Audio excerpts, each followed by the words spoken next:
전능하사 천지를 만드신 하나님 아버지를 내가 믿사오며 그 외아들 우리 주 예수 그리스도를 믿사오니 이는 성령으로 잉태하사 동정녀 마리아에게 나시고 본디오 빌라도에게 고난을 받으사 십자가에 못 박혀 죽으시고 장사한 지 사흘 만에 죽은 자 가운데서 다시 살아나시며 하늘에 오르사 전능하신 하나님 우편에 앉아 계시다가 저희로서 산 자와 죽은 자를 심판하러 오시리라.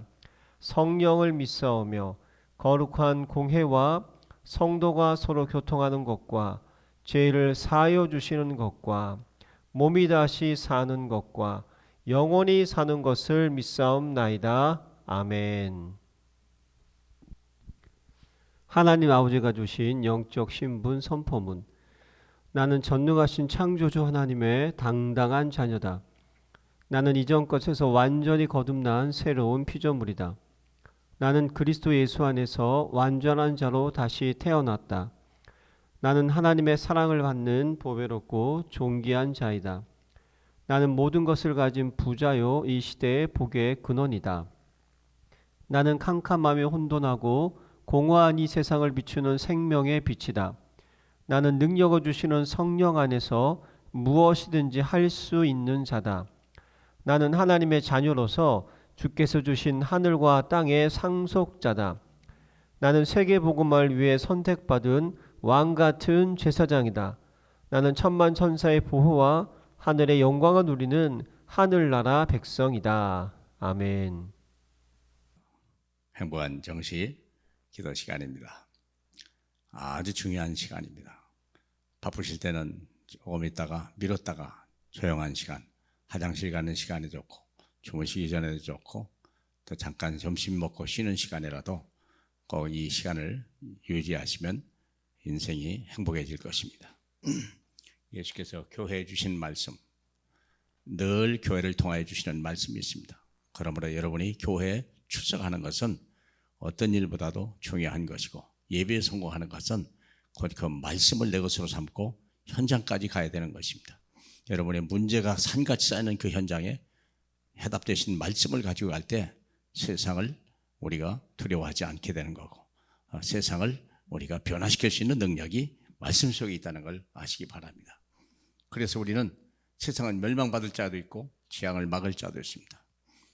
세상의 문제 속에 원망하고 낙심하고 좌절하는 사람이 있는가 하면 그 문제를 해결하려고 애쓰는 사람도 있다는 거예요. 자, 어떻게 세상의 문제를 해결할 수 있을까요? 바로 고린도전서 1장 18절에 있습니다. 십자가의 도가 멸망하는 자들에게는 미련한 것이요 구원을 받은 우리에게는 하나님의 능력이라. 죄수한 사람이 십자가에서 2000년 전에 죽었다 그리고 부활했다 하는 말을 우리가 이성 있는 유럽인들 생각하기에는요 참 어리석은 일이다. 어떻게 그 죄수가 죽었다는 걸 그렇게 자랑하고 다니냐, 그렇게 얘기를 하죠. 그러나 우리가 알고 보니까 우리 하나님의 아들이 내 대신 나를 위하여 육신을 입고 오셔서 내 죄를 가지고 십자가에 처참하게 죽으셨고 3일 만에 부활하심으로 인하여 우리의 죄와 사망 권세를 완전히 꺾어버린 놀라운 증거이거든요. 그래서 십자가의 도가 멸망하는 자들에게는 미련해 보이는 거지만 구원을 받은 우리에게는 하나님의 능력이 되는 것입니다. 그래서 이제는 모든 서구 사람들이 다 하나님의 아들 예수 그리스도의 십자가 사건을 믿고 다 구원받고 영생 천국 얻을 뿐만 아니라 이 땅에서도 하나님 나라를 누리며 살게 되는 놀라운 축복을 누리겠죠. 멸망받을 자에 서 있습니까? 당신은 재앙을 막을 자에 서 있습니까? 예수 믿기 이전에는요 살아나려고 몸부림하는 자예요. 예수 믿은 이후부터는요 살려주려고 이제 우리 생을 거는 사람들이에요. 그렇게 다릅니다. 성주대에게 떨어졌을 때 거기서 죽음을 당하는 사람이 있고요, 어떤 경찰인가 군인인가는요 자기가 살아가지고 다른 사람을 막 건져냈다잖아요. 순식간의 일입니다. 똑같은 차 타고 가는데요 누구는 죽음의 위기에 누구는 살려주는 사람이 서 있는 사람이 있었다는 거죠. 그 중에 나는 재앙을 막을 자, 베드로와 바울과 브리스가 성경에 많은 인물들이 있지만 베드로는요 주는 그리스도시요 살아계신 하나님의 아들이십니다. 바이나 시몬아 너는 참 복되다. 예수가 그리스도라는 이 고백하는 하는 순간 인생이 다 바뀐 거예요. 완전히 우리 멸망의 지옥 백성에서부터 천국과 영생을 얻은 하나님의 자녀로 변한 거죠. 그래서 사도행전 2장 36절에 베드로가 설명을 했어요. 너희가 십자가에 못 박혀 죽인 그 예수가 하나님을 우리의 주와 그리스도 되게 하셨다. 예수께서 이 예수 그리스도를 하나님이 우리의 주와 그리스도 되게 하셨다. 확실한 선포를 한 거예요. 사랑하는 여러분, 저도 여러분도 바로 이런 고백할 수 있기를 바랍니다. 베드로의 결단이에요. 믿는데 드디어부터 막 선포하기 시작했어요. 베드로전서 2장 9절에 보니까 베드로가 쓴 성경에 보니까 우리는 왕 같은 제사장이다. 어마어마한 게 우리는 왕과 같은 사람일 뿐만 아니라 수많은 문제를 해결할 수 있는 제사장이다. 마귀 권세를 꺾어버릴 능력도 있을 뿐만 아니라 모든 죄를 소멸할 수 있는 능력까지 있다. 재앙을 막아낼 능력이 우리에게 있다. 베드로입니다. 그러니까 이 베드로가 오늘날 유명한 인물이 됐잖아요. 또 더보다 유명한 인물이 바울의 결단. 사도행전 9장 15절에 보니까 하나님이 그를 다메섹에서 부르셔서 하는 말이 너는 이스라엘과 이방인들과 임금들에게 복음을 전할 나의 택한 종이다. 순식간에 예수 믿는 사람을 죽이고 감옥에 집어넣으려고 했던 사람이 순식간에 살아계신 주님을 만난 순간부터 사명자로 바뀌신 거죠. 그래서 빌립보서 3장 8절에 보니까 예수 그리스도를 아는 지식이 가장 고상합니다. 최고의 석학, 최고의 엘리트였습니다. 바울은 모든 지식이나 철학이나 모든 인문학에 뛰어난 사람이었습니다. 그는 율법에도 뛰어난 사람이었습니다. 정치학에도 뛰어난 사람이었습니다. 그런데요, 그가 하는 말이 자기는 그리스도 아는 지식이 가장 고상하고 세상에서 배웠던 모든 지식을 이제 난 배설물로 버리느라, 다시 말하면 똥으로 여기느니라. 얼마나 놀라운 결단입니까? 이게 그냥 과장법이 아니에요. 사실입니다. 그리스도를 알면요 세상 것 다 필요 없어요. 다 진리를 알면요 지식은 필요 없는 겁니다. 그렇지 않아요? 브리스길라 부부 하나님이 부르셨어요. 그가 로마에 살다가 하루아침에 모든 이스라엘 유대인들은 로마를 떠나라는데 갈 곳을 잃어버린, 모든 기업을 다 잃어버린 거예요. 정처없이 살다 고린도에서 바울을 만난 거예요. 바울을 만나면서 그는요 동역자의 사명을 감당하죠. 같은 텐트메이커로서 일을 하게 됐죠. 그리고 로마서 16장에 보면 3절 4절에 보면 내가 그리스도를 위해서 내 목이라도 내놓았을 것이다. 얼마나 그리스도가 위대한 것이면 바울에게 하는 말입니다. 그리스도의 복음을 말하는 바울을 위해서 내가 나의 목이라도 내놓아야 되겠다. 사랑하는 여러분, 저와 여러분도 가장 의미 있고 가치 있는 일에 생을 건다면 얼마나 행복할까요? 얼마나 능력을 주실까요? 사랑하는 여러분, 목숨을 걸 걸 발견하였습니까? 목숨을 걸 만큼 여러분이 인생의 가치를 발견했습니까? 예수 그리스도 한 분이십니다. 바로 그분만이 여러분을 도를 위해서 생을 걸신 분이요, 또 우리는 그분을 위해서 우리 남은 인생을 드리는 것이 합당한 것입니다. 우리는 썩어질 것을 드리고 우리 주님은 영원한 것과 완전한 것을 우리에게 주셨습니다. 그 예수 그리스도를 오늘도 새롭게 믿으시길 주님의 이름으로 축복합니다. 우리 하나님 아버지 감사합니다. 우리가 무엇이간데 이렇게 하나님의 아들 예수 그리스도를 만남으로 하나님의 자녀된 권세를 주시며 세계복음화의 언약을 주시나이까. 잘 믿고 잘 감당하는 저희 되게 하옵소서. 영광 받으실 예수님 이름으로 기도합니다. 아멘.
주